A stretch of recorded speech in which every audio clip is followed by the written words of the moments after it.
High school counseling folks, okay, this is your sort of short little video to help get you through from now until the next time I see you. But please know you can always email me, call me, text me, etc. if you have any other questions. But this is just to try and give some sort of foundation for folks who are wanting to get started on it now. All right, so I talked to a few of you in class, but you are a group of 8, and so I think, or 7. So anyway, you'll be dividing this up, which means that you will be turning in only your portion to me through D2L.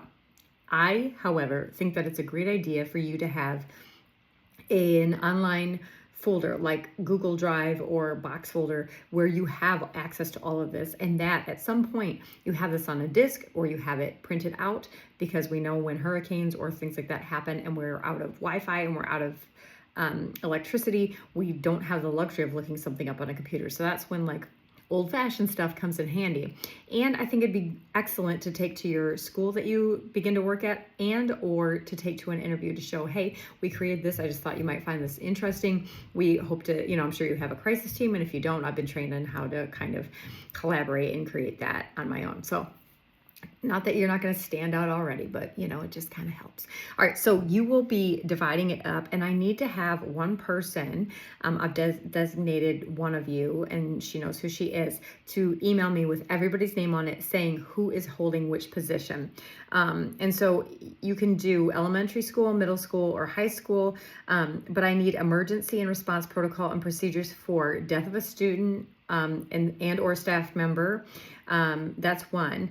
Major environmental crisis, so I need somebody to do tornado, somebody to do hurricane, somebody to do earthquake and fire, and then the threat to the safety of students, so we need like a school shooting, and then we need like bus accident, bomb threat, hate crime, and then mental health protocol for assessment and response, like a suicidal student. So each section has to have the stuff we talk about in class. So go back over those PowerPoints that are available to you in D2L that talk about, in the Kerr book, she's great about it.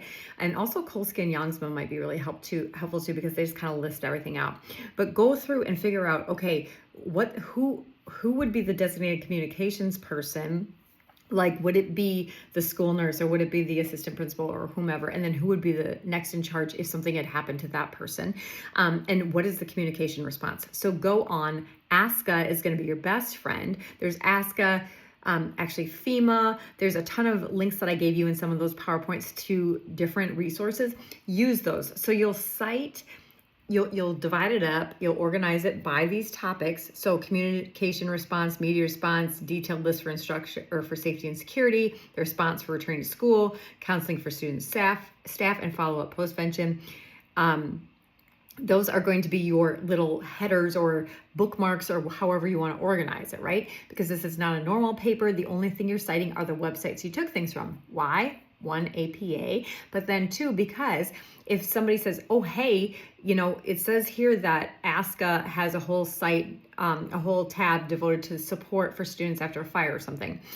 What else does it have? It says here, well, then here's the website. You go right there and you can download it. So you'll take screen grabs of certain things that you think are important, and then you'll list the other pieces of the website that might be really important for that topic, and just hit us with all of the stuff that you can. Think about, okay, if my principal was like, what can you give me to send to parents, or what can you give me for classroom instruction? We have all of that, right? We want to have that at our fingertips, not necessarily 8,000 pages of it, but we want to say like, okay, they have things for coping strategies for this. Here's an example of one of the pages, and then here are some lists of other things that they have, or they have a ton here, or they have a few, right? So that you remember and that you know to go back and look. You're going to organize it accordingly, and remember, only upload your piece and have sites throughout. You are not writing a bunch of stuff. This is merely a compilation of resources. So think about during Hurricane Helene, parents want to know, how are you responding to that? Okay, well, we have a sample email home, and this is what it is. Okay, we have a sample for creating a call tree, or we have a sample for how to use this app, whatever it is, so that we have it all there. And we have suggestions for our new school and all that stuff. So if you have questions, reach out, let me know. I hope this helps, but if it's more confusing, I get it. Just let me know. We got to communicate that stuff, and have a great week away, and I will see you when we return.